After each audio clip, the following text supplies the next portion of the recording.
Ladies and gentlemen, welcome to Spinning Back Clique, the rapid fire show that takes you on a quick spin through the week's news. And on this week's show, we're talking the Black Beast. We're talking about the next generation of UFC heavyweight stars. We're going to book TJ Dillashaw's UFC return, and we'll finish up with a little bit of champ conversation. But first, let's kick things off with what happened this past Saturday night as Derrick Lewis cemented himself as a serious contender in the UFC heavyweight division with a huge KO of Curtis Blades. The problem is, guys, it's a bit crowded at the top of that heavyweight division right now. So let's book this man a fight. Who should the Black Beast face next? We'll do 3 minutes on the clock to kick off. And goes, you can lead him off. Look, guys, Derrick Lewis has constantly said it. It's not about the belt for him. It's about making money. It's about buying Lamborghinis. He's not going to sit on the shelf, much like he's doing here on my set. So here's what's going to happen. The guy wants two things. 3-round fights. That ain't going to happen. Alistair Overeem, I don't know if that's going to happen. I do like that matchup, but I just feel like right now we need to rest Alistair Overeem. I don't think that's the matchup they're going to do for him. So the one I am going to go with is I think he needs to get the winner of this weekend's action, Ciryl Gane and Jairzinho Rozenstruik. I think that matchup makes sense. I think it would be a fresh matchup either way. And here's the thing, though. When it comes to Derrick Lewis, guys, I feel like it's not going to be just one fight to kind of hold him over for a title fight. It's going to probably be two. There's a lot going on at the top, guys. He's going to be sitting around for way too long if he does that. I think he's actually going to get 2 fights. What say you, John? Yeah, it's crazy, right? Because you got Derrick Lewis who straight up says, like, I'm not really chasing the title, but he keeps racking up these big wins, you know, and he's going to be fighting for a title before he knows it. And there is a lot going on right now. And the introduction of Jon Jones obviously kind of clouds the picture up the top. And everybody has said pretty much they're clear with him walking into a title fight. So that slows things down a little bit. So it's a lot of unique options on the table. I'll be honest with you, I like the Alistair Overeem fight if it can happen, but I mean, when you say it might not happen, I kind of agree. I don't know that Alistair Overeem wants to come back for that, right? I mean, he said he wanted one more run. Is he going to fight again when we know that, you know, with Derrick Lewis, you can be winning an entire fight and then make one mistake and then that fight is over and you have lost, and Alistair Overeem's been there before. I don't think he wants to do it again. So to me, I think the next logical fight is the winner of Gane and Rozenstruik this weekend. I mean, I think that keeps Derrick Lewis busy, especially while Jon Jones is, coming in and stepping for the title. And that ends up being a de facto #1 contender fight, man. That could really actually line up a title challenger. So to me, let's sit back and watch what happens this weekend. Match up the winner with Derrick Lewis. What about you, Nolan? Yeah, I actually like the Overeem fight, and I'll tell you why, John. You just laid out pretty good logic for what would happen, why Gane and Rozenstruik, the winner of that, should fight Derrick Lewis next. But for me, I know the UFC doesn't always go off of logic when it comes to the division. Sometimes they go off of the fight that people want to see or the fight that's talked about. And I think Overeem and Lewis have exchanged obviously quite a bit throughout the years. And to me, if Derrick wants that fight, it keeps him active. Overeem, it gives him a reason that, you know, maybe he's not chasing a belt, but maybe that's the reason he would come back, is because he wants to beat a guy like Lewis who he has beef with. So if I'm the UFC, that's the fight that I'm booking. It keeps the division moving. It keeps the logjam from being too deep, and it gives the opportunity for more fluidity at the top. So Overeem, Lewis, book it. I'd give him the loser of the title fight, actually. I'd give him the loser of the main event at UFC 260. We know Jon Jones is probably going to dive in and get the next title shot. Loser of that title fight, Ngannou and Miocic, is going to need someone to fight. Why not make it the Black Beast? Keep them all in the mix. But we'll see what happens. There's a lot going on at the top of the UFC heavyweight division right now. There's a lot going on a little bit further down the rankings as well. It's a big night for a couple of rising heavyweight prospects. Tom Aspinall from my neck of the woods submits Andrei Arlovski, while Chris Daukaus TKOs Alexei Olenek. Aspinall even suggested the pair could potentially face off later this year. But put yourselves in Mick Maynard's shoes, guys, and tell us how you'd manage these guys moving forward. Does it make sense to book them head-to-head, or would you build them separately and see how far up that ladder they can go?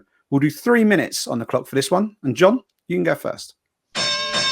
Yeah, for me, I think it's a little too early to put them together. I think when you've got prospects like this, let them build themselves up a little bit, because at the end of the day, you're just going to hand one of them a loss, and it won't really mean as much. You know, if you face a guy like a Junior Dos Santos or maybe like a Blagoy Ivanov or somebody, you know, that's been around for a little bit, you know, if you get a win, obviously you get that nice big rub. But, you know, if you lose, it's understandable. You know, that was that next tier of fighter, and it just gives you a little something to do. But when one prospect beats another prospect, I don't think either one of them really gets the shine out of that. By the way, another guy I'd put in that same category, Alexander Romanov, I think another exciting young heavyweight that's got a nice record that I would leave separate as well. So listen, it's kind of a sad reality of the sport. I mean, you know, who wants to see Andre Arlovski going out there and losing? Who wants to see Junior Dos Santos losing, you know, to this new breed? But that's the way the sport works. You know, if you want to help kind of put over, to use a pro wrestling term, this newer talent, you got to let them face some of the old dogs. I say keep these guys apart right now, book them separately. Maybe they can fight down the road a little bit. Preach, John. Yeah, I would give this one a resounding no. Do not match up Aspinall and Daukaus. I mean, we talk about prospect development and how many guys we've seen rush throughout the ranks, rushed up the ladder, and things don't seem to work out. Sure, there are unusual cases, but for me, looking at heavyweight too, we always need younger, surging heavyweights, and to pair them up just seems so dumb at this point. Give them some more veteran guys, let them have some more experience, and don't ruin. Don't go into a fight sure thing going to ruin, you know, one of the two prospects' runs. So for me, hell no, do not match them up. I think there's a lot better matchups in the division for them. You know, John brought up Romanov. I think the same thing with him. These guys don't need to just snap their fingers and be at the top. That might be what they want, but it's not the reality of what's going to happen in this scenario. You know, these guys need to build. They need the slow burn. And at heavyweight, we need as many fighters as we can get that are on the come up. So do not book them. Give them more veterans. Maybe sometime down the line, when there's more on the line, they can fight. Calling me dumb, Nolan King? Because I disagree with both of you guys. Here's the thing. Here's the thing. At the top of that division, it's really, really clogged. And really, when you get down to these guys, there's still quite a few people ahead. So let's just say for now that we could avoid putting them up against each other. Maybe in the next fight, I'm not so sure we'll be able to do that then. So I say, just put them up against each other now. Here's the thing. When you think about it, whenever we think about the scenario, I think we always think of like Junior Dos Santos and Cain Velasquez, right? Keep them apart. You don't want to do that. But that was when the division was really sparse. And there's just so many fighters right now that I feel like we can match them up. Let's figure it out. Just recently, Jairzinho Rosenstruck, right? Francis Ngannou. Jairzinho took the loss, but he rebuilt himself fairly quickly, and he's right back in a contenders matchup. So I don't think that a loss in the heavyweight division right now will do that much. I think you can rebuild yourself. I kind of like matching these guys up against each other. Interesting to see what happens in that heavyweight division. Let's move things down to bantamweight, guys. And TJ Dillashaw told Mike Swick's podcast this week that he wants to get a title shot as soon as possible upon his return to the octagon. He obviously wants one straight away if he can. But if he can't, he said he'd be happy to take on top 5 level opposition. But what do you guys think? And who would you book him to face on his UFC return? It is a stacked division, so there are options galore, but we're going to do a quick fire round on this, just 2 minutes. And Nolan, you can go first.